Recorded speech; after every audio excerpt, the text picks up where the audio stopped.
Welcome back to Friday Shoptalk number 3. Nice. Yeah. Tonight I'm having water and I'm gonna have a grapefruit radler because I forgot to pick some stuff up from town. Yeah. So Yeah. welcome. Welcome. And we're gonna talk about some Another pretty Friday. interesting things today. We'll see how it goes. We haven't really thought about what I'm gonna say, especially there's some tough ones, so we'll see how it goes. Yeah, we may have to do this again Yeah. with somebody else, Yeah. which we are hoping to do soon. One of the things Zach has had on the go was a little, he built this for another organization, some little ones, and he's now got this gigantic monstrosity that he built himself. Yeah, it needs. I'm still working on it, but I built the frame over the last couple days, and it's curly oak, really nice curly oak. I still have some tuning to do with like that one. Anyways, Yeah, it's fun, it's fun. and it's a little bit different than a guitar. Right. Do you have some over there so you can show how you carved out? Yeah. Not a good one? I mean, all rejects basically. Right. What I was trying to figure it out. But so how does it actually, how did you figure out the tuning of the pitch? Yeah, so there's a fundamental frequency, right, which is the main note you hear. That's that note. There's also overtones, so that's I think 2 octaves above the fundamental. So on those lower notes, it's important to actually tune those harmonic frequencies too. And if you take wood out from the center, you affect the fundamental frequency because the whole bar is bending like this, basically, or vibrating like that as a whole. But then if you take wood out from further towards the edges, that'll affect the fundamental frequency. So basically, how does that work? Where the antinodes of the wavelengths are. Right. So I actually learned a lot by doing this project because, and this totally applies to guitars too, or just understanding how sound waves happen and vibrations, right? Right. But it was a lot of fun to try to. Yeah. Especially once I got into like tuning the main frequency, the fundamental, and then the overtone or the harmonic frequencies. Right. As well. Nice. But yeah. So that one's out of tune.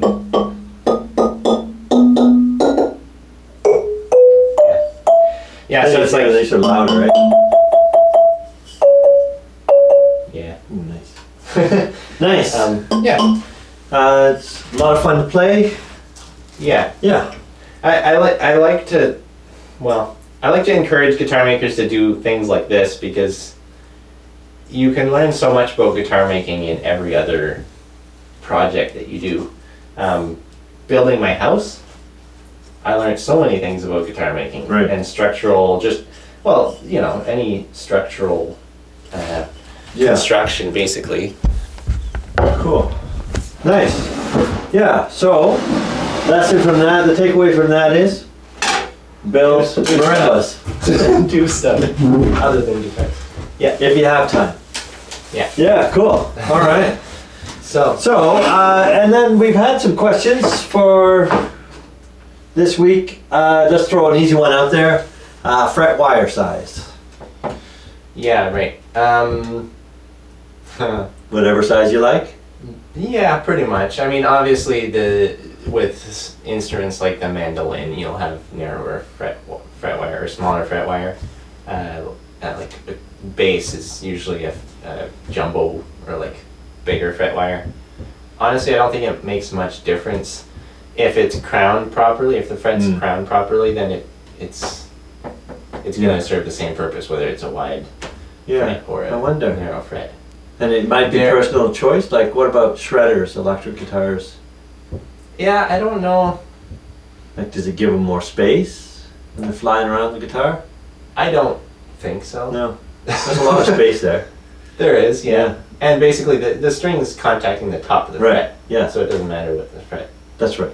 But there are some arguments out there for like sound transmission through the fret wire. Okay, I think as long as your fret is properly properly seated, Yeah. it's- Okay, I'm very skeptical about that. okay, that's good. We like Yeah. skepticism. Yeah. Yeah. If we could, yeah. Oh, I better Yeah. start this. But as far as like fret materials go, I do encourage luthiers to go with EVO gold, just because it doesn't wear. Yeah, When you use nickel, the standard nickel fret wire, it wears down. You get grooves from your high E and string. D. Yeah. And faster. Yeah. Like, Why? nobody wants to deal with that. Yeah. Ain't nobody got time for that. Exactly. Whew. Awesome. That's good. So that question, I don't know who that came from, but there's your answer. Bridge weight. Does the weight of the bridge affect? Yes. Yeah, it's interesting because there's two schools of thought here. The mass of the bridge, or the mass at the center of the top, Yep. will affect the frequency of the top, the vibrating Mhm. frequency of the top, the fundamental. So if you have a heavier bridge, it's going to lower the frequency of your top. Right. But It's also going to deaden it. it's also more weight for the string energy Right. to move, right? Yeah. So efficiency wise, it's a little bit, it's less efficient. Right. Um, So how do you decide on the weight of your bridge? I actually don't. You don't bother usually- weighing it. No, I should. I should probably measure it, but Yeah. I also think that just measuring the bridge isn't enough to really give you a good idea, Right. because there's the bridge plate underneath. Okay. That's also added to your mass. Right. It's all glued together in a sandwich. It does have an effect on Right. the weight. Yeah, yeah. But you don't. You haven't kept track of that. But it could be No. something that you could keep track of. Yeah, I'd like to try. I'd like to Yeah. experiment with it. Which actually brings me to another. How do you keep track of what you're doing from guitar to guitar? Yeah, I have a sheet with a bunch of different measurements and like deflections and Mm-hmm. at different stages of the build, and then like frequency tests and what frequency they're resonating to. Right. So that's, yeah, I mean, it totally depends in your building style, but certain builders are gonna focus in on certain things. And, Right. some might ignore other things. Yeah. You know. Now, for a budding young builder, is there someone that they can find like a template of things that they should be, or is it just ask around and figure out, or find out for yourself? I don't know of anywhere. No. I mean, I feel like probably I have to read the Trevor Gorin book, but I haven't. I would imagine there's stuff in there about that. Okay. Yeah, it's all subjective. Mm-hmm.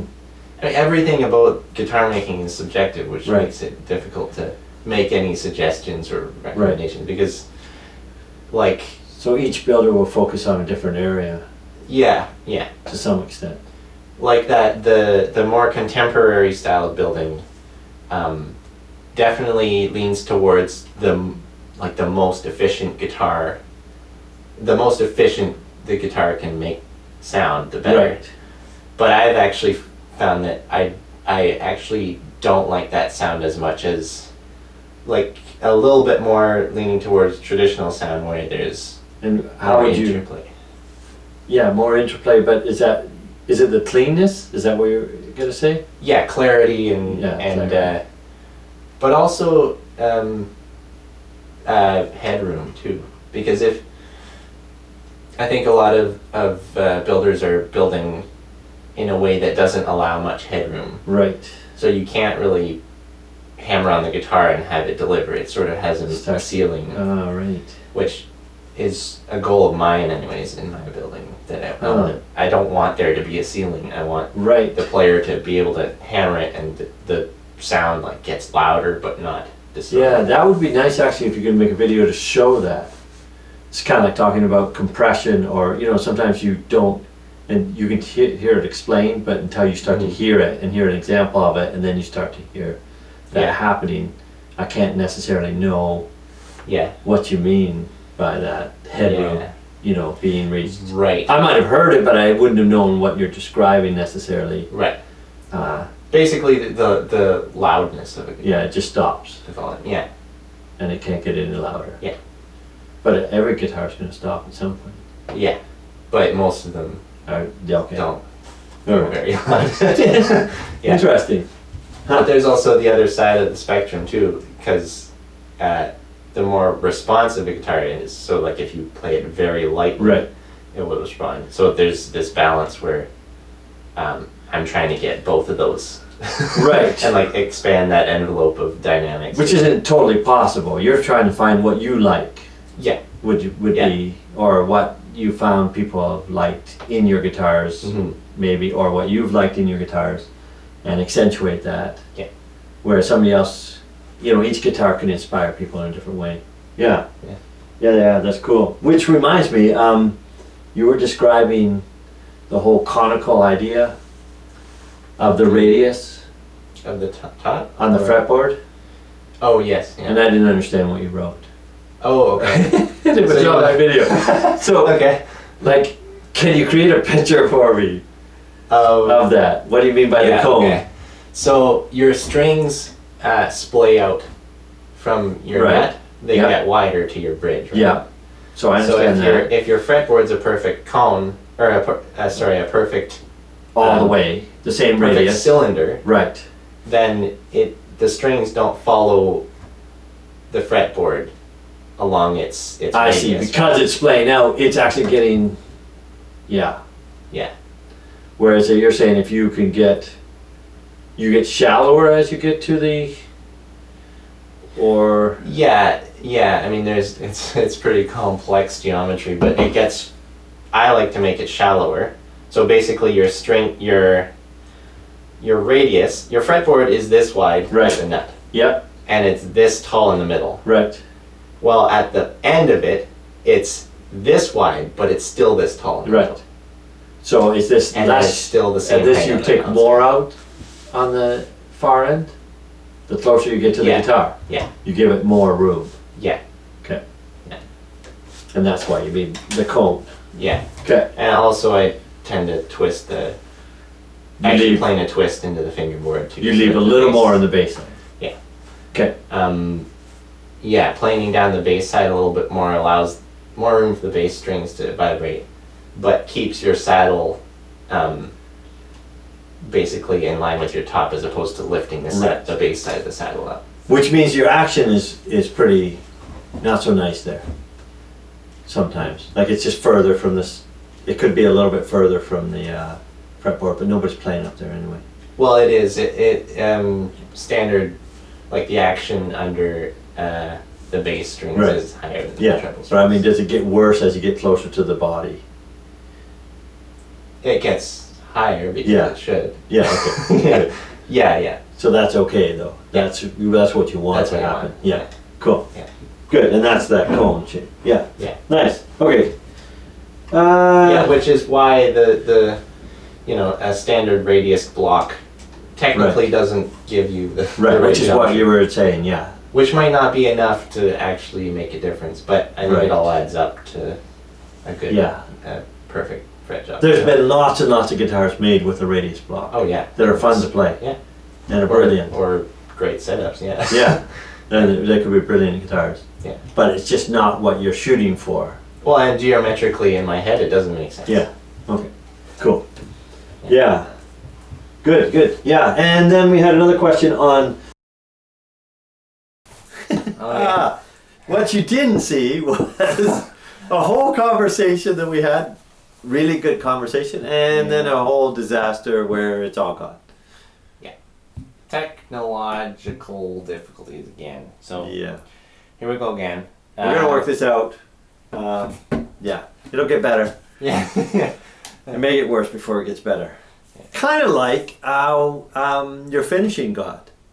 Speaking of which. Yes, that's where we were, right? Yes. We were talking about, So one of the questions was, how does finishing affect the guitar? I think was. Yeah. Or what do you do for finishing in general? Yeah, general finish. I think as far as acoustic guitars go, I think the topic of what finish does to sound is a good thing to talk about.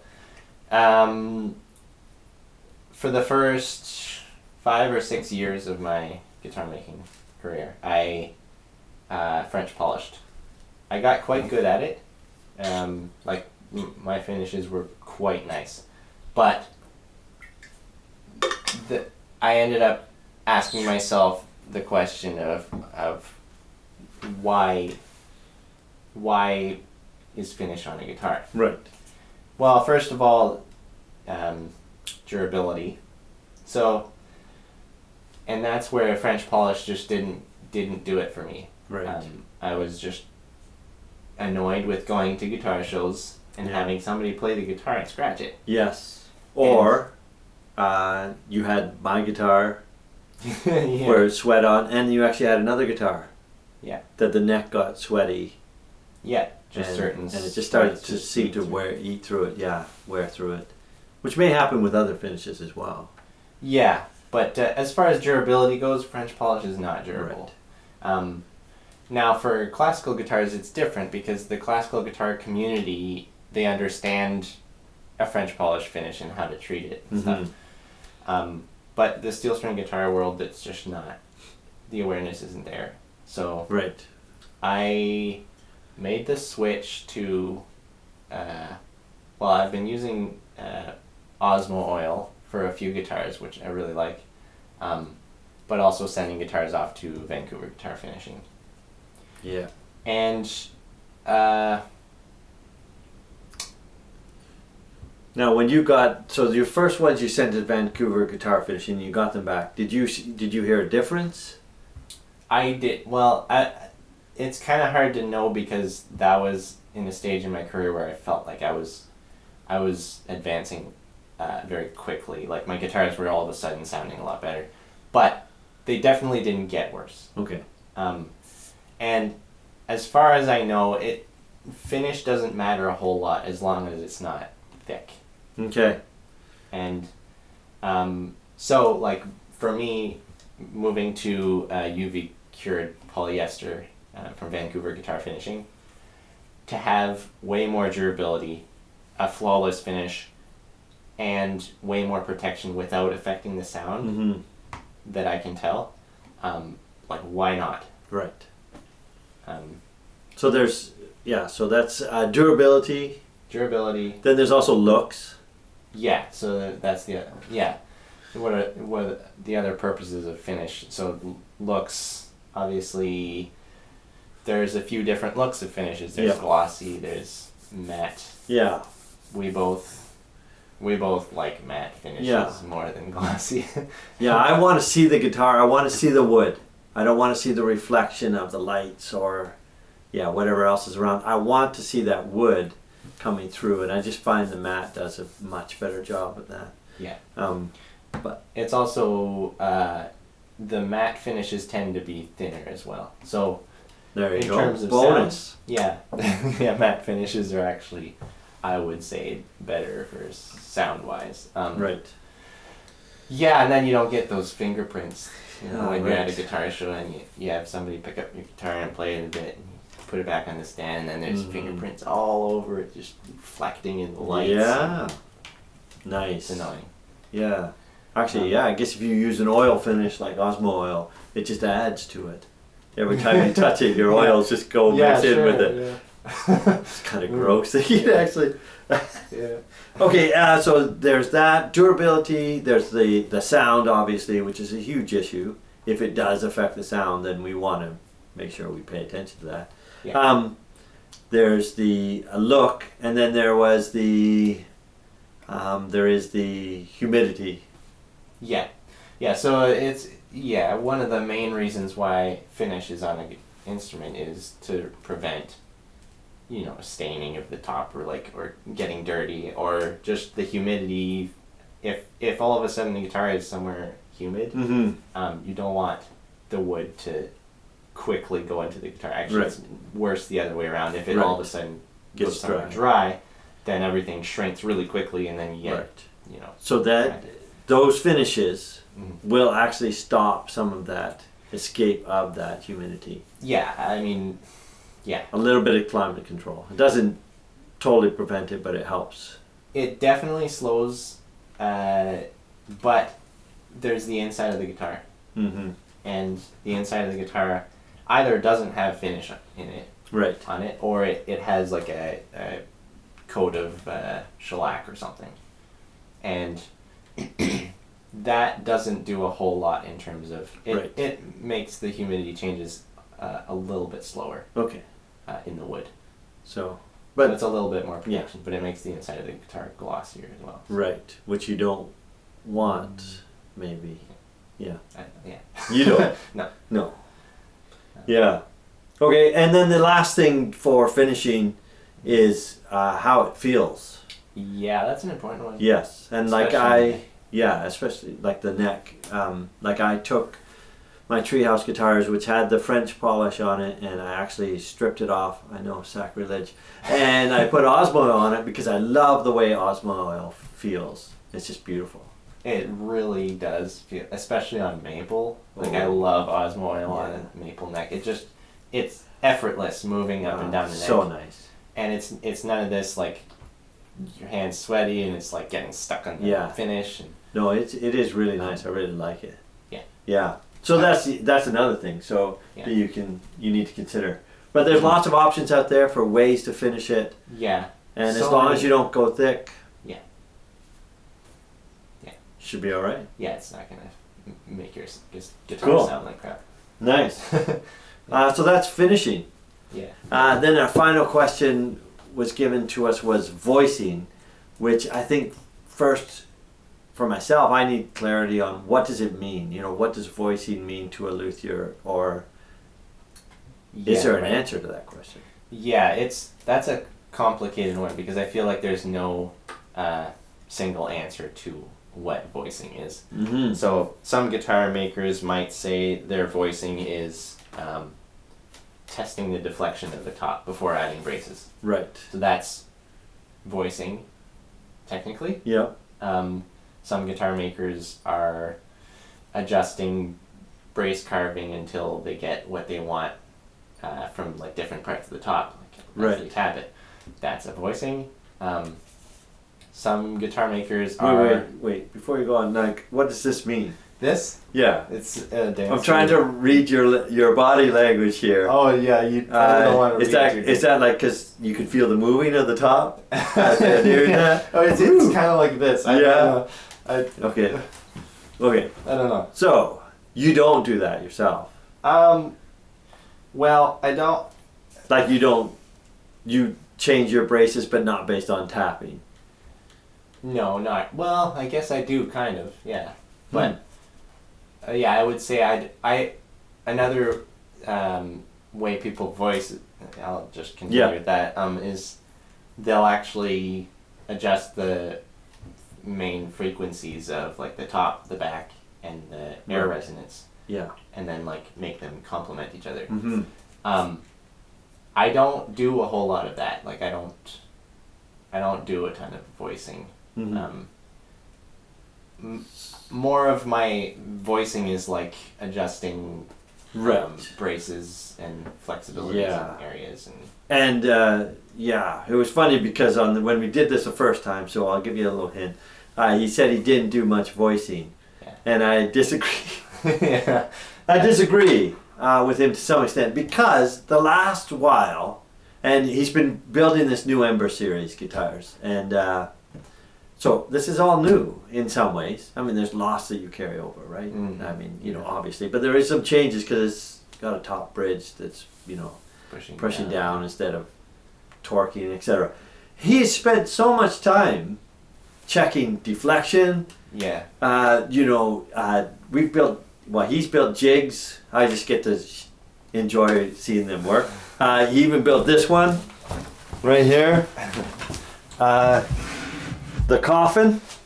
Yeah, the coffin jig. Yeah. So yeah, I would normally say that I don't do a whole lot of voicing, but Eric brought up the point that I have been spending a lot of time on it, especially on this Ember series because because it's so foreign and it's so different from the other guitars I make. I want to make sure that I'm ending up with the guitar I like. And that it's not going to explode. Right. With string. So their structure part is some of what you're testing on these jigs. But there's also, it's the sound, right? Yeah. And in fact, what did you find? Like, what is this for?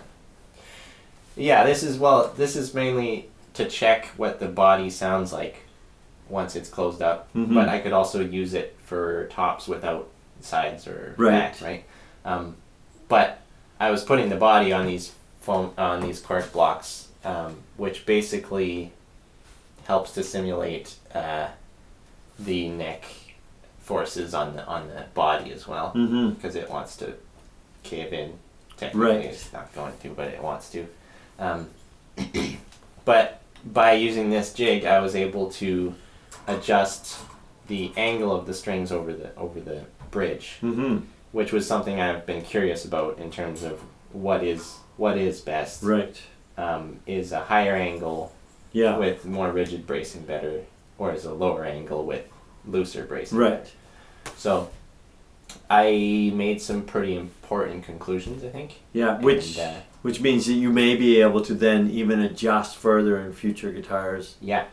Even more. Yeah. So my argument is that although he may not voice each individual guitar in every section, he is always voicing his guitars. He's changing the way he makes it.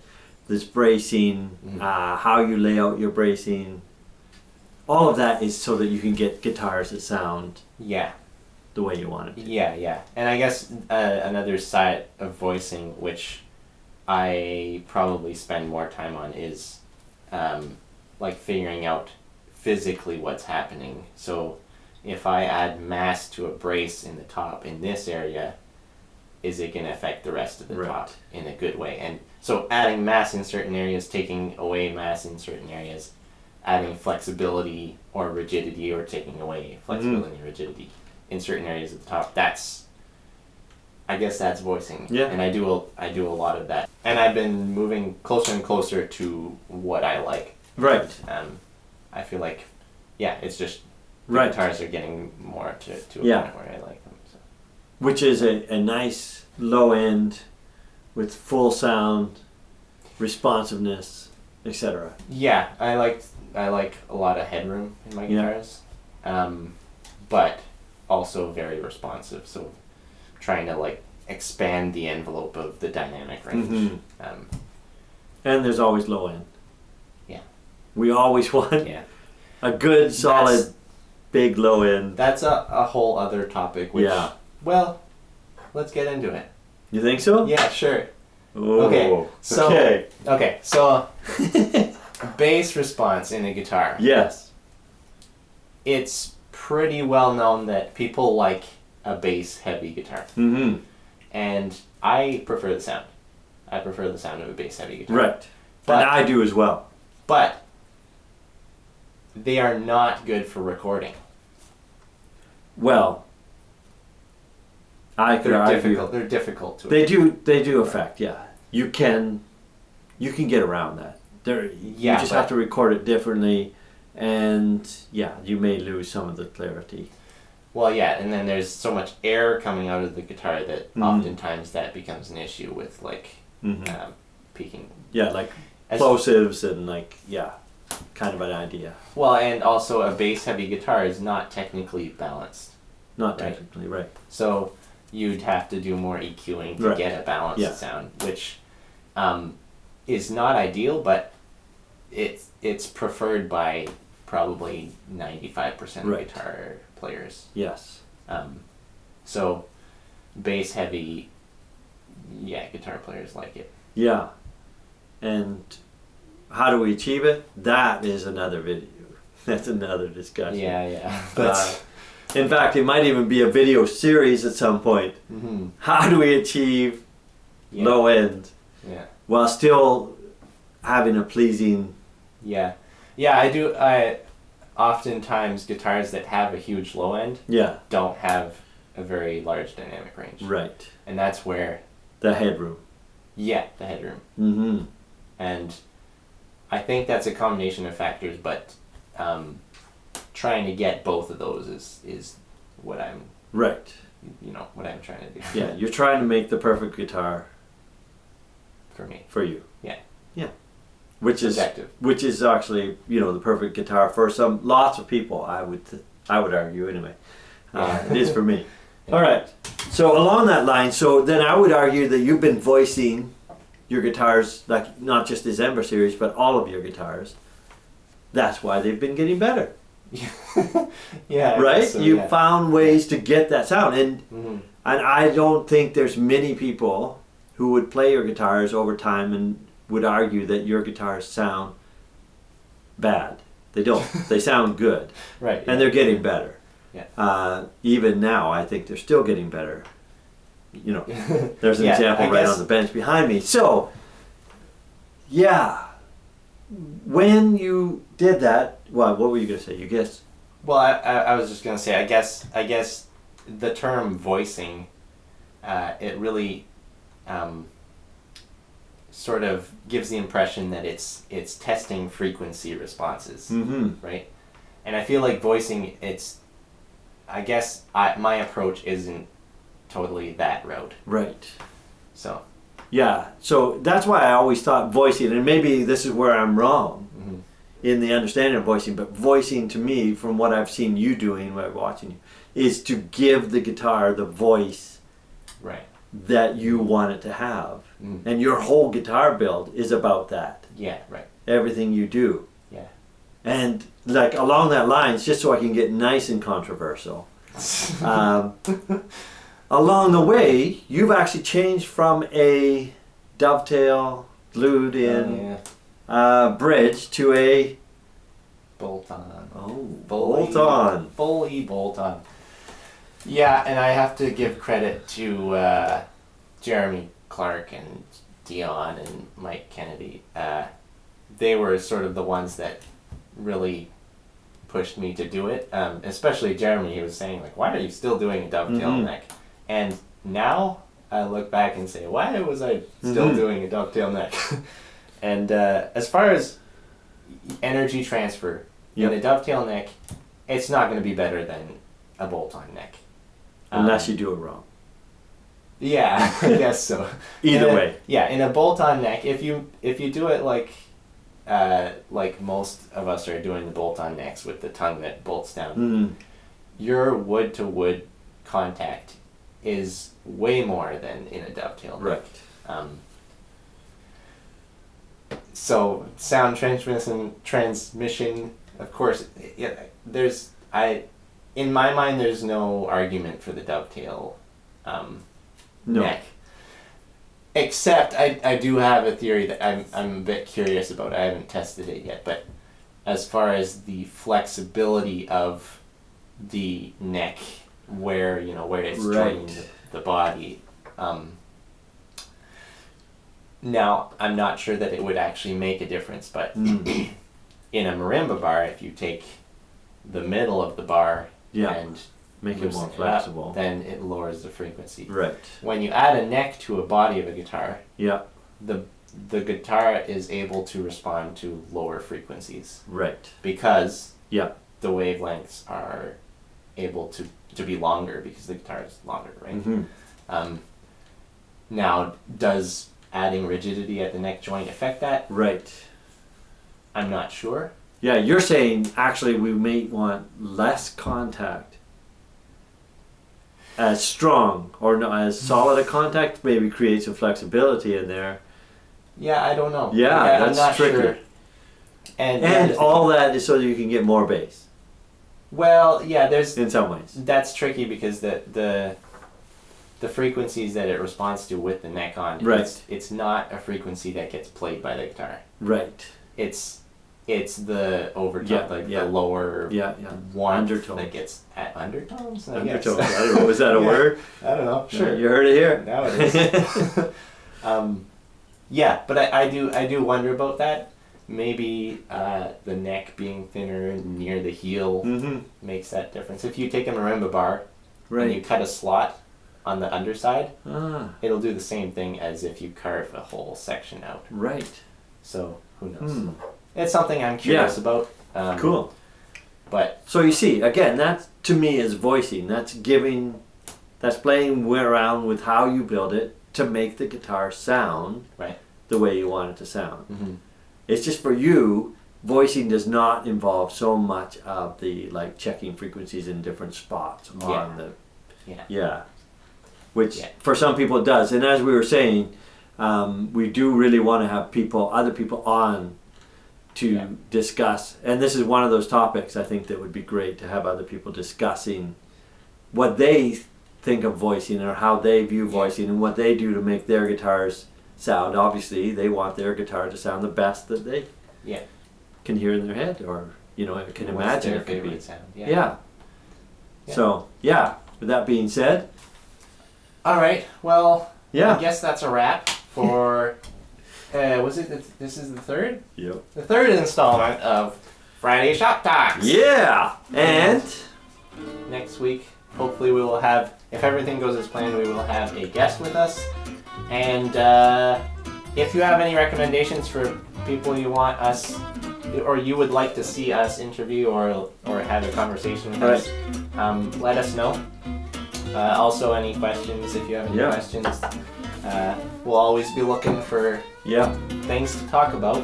So, not that we have lots to talk about anyway. I guess. But it's nice to be able to answer your questions. Yeah, for sure. Throw these questions at Zach. It's good fun. Or our guests, if we can get some people to join us. Yeah, it'll be fun. Cool. All right. Thanks Cheers. for stopping in. We'll Cheers see you to next number week. 3.